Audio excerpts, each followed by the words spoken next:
O cérebro humano não tem um relógio interno único. Isso pode soar como uma curiosidade de neurociência, mas as implicações do que está por trás dessa afirmação vão muito além de explicar o porquê de reuniões chatas parecem eternas. Diferentes sistemas cerebrais, eles processam o tempo de formas distintas e a percepção subjetiva de duração é o resultado integrado e altamente variável desses sistemas. A mesma quantidade de tempo objetivo pode ser experienciada de formas radicalmente diferentes, dependendo do estado em que o sistema nervoso se encontra. O neurocientista David Engelman dedicou uma parte significativa da sua carreira a mapear essa variabilidade. E o dado que me interessa não é sobre o tédio nem sobre o medo, mas é sobre o que acontece quando uma pessoa entra no estado de fluxo, o estado de imersão total, onde horas passam como minutos, onde a performance atinge picos que raramente são alcançados em consciência ordinária, onde a pessoa descreve uma sensação de esforço sem esforço. O que acontece neurologicamente nesse estado reorganiza completamente a forma como eu penso sobre o acesso à capacidade e sobre o que significa criar a partir de um estado expandido. Meu nome é Nathalie, eu sou doutora em Ciências da Vida e o que eu vou mostrar para vocês agora vai fazer você entender porque Einstein disse que 1 minuto com a mão no fogo parece 1 hora, mas 1 hora com a pessoa amada parece 1 minuto. O psicólogo Mihai Csikszentmihalyi identificou com precisão as condições que produzem o fluxo. Ela ocorre quando o nível de desafio de uma tarefa está no limite exato das capacidades do sistema. Nem abaixo, o que geraria tédio e dispersão, e nem acima, o que geraria ansiedade e paralisia. Mas no ponto de equilíbrio dinâmico entre desafio e habilidade. Mas foi a neuroimagem que revelou o mecanismo. E o que ela mostrou é contra-intuitivo. Veja, a rede de modo padrão, que é o sistema de atividade cerebral associado, né, a pensamentos de passado e futuro, pensamentos de ruminação, pensamentos de monitoramento social, de julgamento contínuo sobre como é que você está ali se saindo, isso tudo é suprimido no seu estado de fluxo. E aí você para de processar narrativa sobre si mesma, né? Para de antecipar o julgamento, né? Para de dividir a atenção entre fazer e ter que avaliar o que está fazendo. O córtex pré-frontal lateral, associado à autocrítica, à inibição social, ao filtro que nos faz hesitar antes de agir, ele reduz significativamente a atividade. O fenômeno ele tem um nome técnico, que é hipofrontalidade transitória. O que permanece altamente ativo é a atenção direta ao presente, né? Os circuitos de habilidade específica, a integração entre percepção e ação.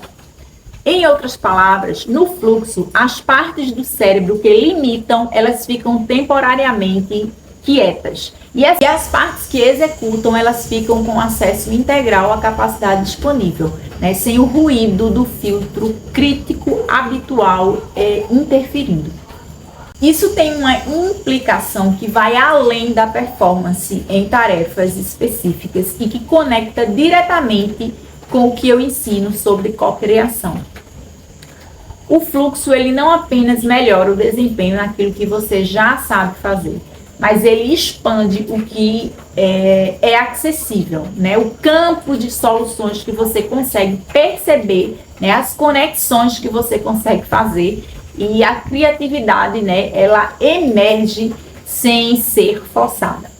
Existe uma hipótese em investigação na neurociência de que o fluxo ele pode criar condições para acesso a processamento que normalmente opera abaixo do limiar da consciência. E que a supressão da rede de modo padrão e do filtro crítico, ele abre uma janela para a inteligência que estava disponível, mas ela estava bloqueada pelo ruído do estado ordinário. Isso ressoa diretamente com o que a metafísica descreve como estados de consciência expandida, né? Ou seja, é uma ampliação do campo de percepção e acesso. O estado de fluxo, assim como o estado meditativo, o estado teta, Todos eles compartilham uma característica central: a redução do ruído do filtro analítico habitual e o consequente acesso a um processamento mais amplo. O que diferencia o fluxo das outras formas de estados expandidos é que ele é induzido pela ação, né, pela imersão total em uma tarefa no limite das capacidades. Isso o torna extraordinariamente acessível no cotidiano. Não precisa meditar por horas para acessar um estado expandido, mas você pode chegar a ele, por exemplo, através do seu trabalho. Voltando, né, à questão do tempo, quando o tempo ele passa mais devagar, né, como numa situação de medo ou de dor, o sistema nervoso ele está no modo de hipervigilância. E aí, cada segundo é processado com um máximo de detalhe, porque o sistema está varrendo o ambiente em busca de ameaças. O custo cognitivo disso é enorme. O campo de ação percebido ele fica estreito.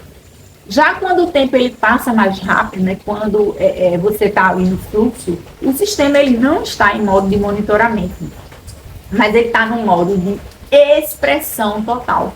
E o processamento ele está tão integrado e tão alinhado com a ação que a mente não está dividida entre fazer e monitorar o que está fazendo. A física quântica oferece uma explicação que eu considero relevante aqui. Em sistemas quânticos, o tempo é relativo ao estado do sistema.